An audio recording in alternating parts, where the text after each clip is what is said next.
Hello everyone, first time మన channel చూస్తుంటే subscribe చేసుకోవడం మర్చిపోవద్దు. వీడియోలోకి వెళ్ళినట్లయితే జ్యోత్స్న పారిజాతం ఉదయాన్నే కార్తీక్ ఇంటికి వచ్చేసి తెగ హడావిడి చేసేస్తూ ఉంటారు. అసలు వీళ్ళిద్దరూ ఇంతలా ఎలా మారిపోయారు, మళ్ళీ ఏం జరుగుతుందో ఏంటో, వీళ్ళ ప్రవర్తన చూస్తే భయం వేస్తుంది అని అంటుంది కాంచన. భయపడాల్సిందేం లేదత్తా, బావ ఇక్కడే ఉన్నాడుగా, ఏదైనా తేడా జరిగితే ఏం జరుగుతుందో వాళ్ళ క్లారిటీ ఉంటుందిలే, మీరు కంగారు పడద్దని అయితే చెప్తుంది దీప. ఇంతలో శివనారాయణ దశరథ్ ఇద్దరు రెడీ అయ్యి వచ్చి, సుమిత్ర నువ్వు కూడా రెడీనా, వెళ్దామా అని అడిగితే ఎక్కడికి అని అడుగుతుంది. ఇంకెక్కడికి, వ్రతానికి అని అంటే, నిన్నటితోనే నా బాధ తీరిపోయింది, మీరు అడిగింది నేను నిన్నే చేసేసాను, ఇక నేను అక్కడికి రావాల్సిన అవసరం లేదు అని అంటే, ఇక శివనారాయణ అయితే అమ్మా, మాట ఇచ్చి నిలబెట్టుకోవడం అంటే అది పెళ్లితో పూర్తయిపోదు, ఈరోజు వ్రతంతో పూర్తవుతుంది, నువ్వు వస్తావని అనుకుంటూ నేను కారులో వెయిట్ చేస్తానని చెప్పి వెళ్ళిపోతాడు. ఇక దశరథ్ కూడా సుమిత్రకి చెప్పాల్సినవన్నీ చెప్పేసి, నేను 5 నిమిషాలు వెయిట్ చేస్తాను సుమిత్ర, నీకు ఏది నచ్చితే అదే చెయ్యి అని చెప్పి వెళ్ళిపోతాడు. ఇక బాగా ఆలోచించిన సుమిత్ర, నిన్న పెళ్ళే చేసి తన తల్లి స్థానంలో ఉండి పెళ్ళే చేశాను, అలాంటిది ఈరోజు అతిథిగా వాళ్ళ ఇంటికి వ్రతానికి వెళ్తే ఏమైందిలే అని చెప్పి వెంటనే రెడీ అయ్యి దశరథ్ వాళ్ళతో పాటు కాంచన ఇంటికైతే వస్తుంది. సుమిత్ర వచ్చినందుకు అందరూ హ్యాపీగా ఫీల్ అవుతారు. జ్యోత్స్న పారిజాతం మాట్లాడుకుంటూ ఉంటారు. ఏంటి గ్రాని, మమ్మీ వస్తుందని అసలు ఎక్స్పెక్ట్ చేయలేదు అని అంటే, ఈ మధ్య అన్నీ ఎక్స్పెక్ట్ చేయలేను జరుగుతున్నాయి లేవే అని అంటుంది పారిజాతం. ఇక ఇంతలోనే వ్రతం అయితే మొదలవుతుంది. ఒకవైపు శ్రీధర్ వాళ్ళు, ఇంకోవైపు కాశీ, అందరూ మొత్తం శివనారాయణ అందరూ కూడా అక్కడే ఉంటారు. ఇక పూజ అయితే మొదలవుతుంది.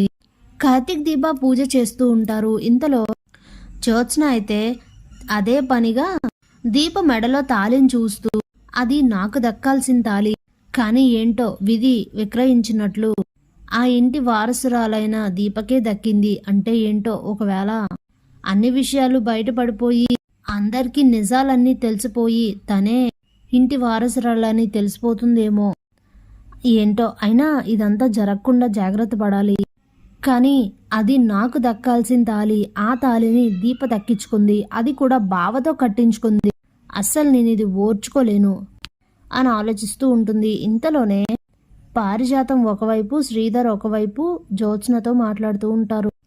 ఇక పారిజాతం, ఏంటే దీపం మెడలో తాళిని అదే పనిగా చూస్తున్నావు అని అంటే, అది నాకు దక్కాల్సిన తాళిగ్రాని, అది కూడా బావ కూడా నాకు దక్కాల్సిన వాడే, రెండింటిని దీపాలు హక్కుంది, మరి నాకు ఎలా ఉంటుంది అని అంటే, అప్పుడే శ్రీధర్ అయితే, అయ్యో మేనకోడ్లా, నాకు ఇక్కడ ఏం అర్థమవుతుందో తెలుసా, ఈ మధ్య నీ ప్రయత్నాలేమీ ఫలించట్లేదని అర్థమవుతుంది అని అంటే, ఏంటి మావయ్య అలా అంటున్నావు అంటుంది జ్యోత్స్న.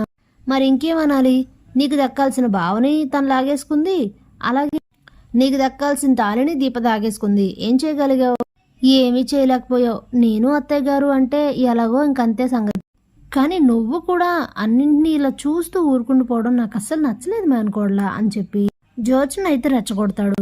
ఇంతలో వ్రతం అయితే పూర్తయిపోతుంది. దీప వంటగదిలో పనుంది అని చెప్పి లోపలికి వెళ్ళి మిగిలిన వంట అంతా కూడా చేస్తూ ఉంటుంది, అందరికీ భోజనాలు పెట్టడం కోసం.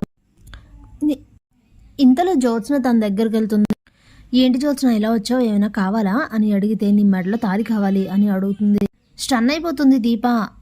ఏం మాట్లాడుతున్నావు అని అడిగితే, ఉన్నదే కదా అడిగేది, ఎందుకంత షాక్ అవుతున్నావు, నాకు దక్కాల్సిన తాళిని నువ్వు లాగేసుకుని నా బావని నువ్వు కూడా లాగేసుకున్నావు, నాకు దక్కాల్సిన అదృష్టాలన్నింటినీ నువ్వు లాక్కున్నావు, దీన్ని చూస్తూ నేను ఎలా ఊరుకుంటాను అనుకుంటున్నావు నువ్వు, అసలు ఇదంతా కాదు, నేను దీన్ని ఓర్చుకోలేకపోతున్నాను, తట్టుకోలేకపోతున్నాను, నా తాళిని నా బావని నాకు ఇచ్చాయి అని అడుగుతుంది.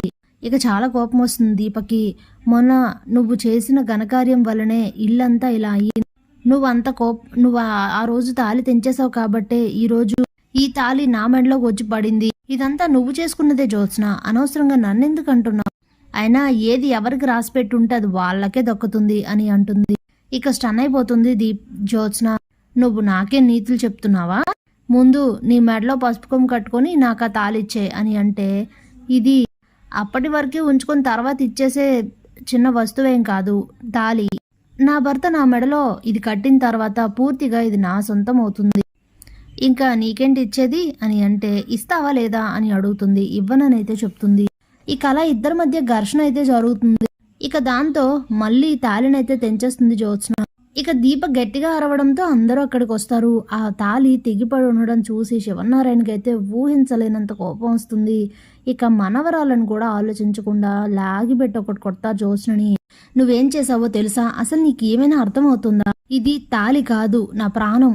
నా భార్య మెడలో తాళి నేను దీపకిచ్చాను. అది తనకి చేరింది. నువ్వు అలాంటప్పుడు నువ్వెందుకు ఇలా చేసావు అని చెప్పి కోపంగా అరిస్తే, ఏంటి తాత అలా అంటావు? అది నా హక్కు.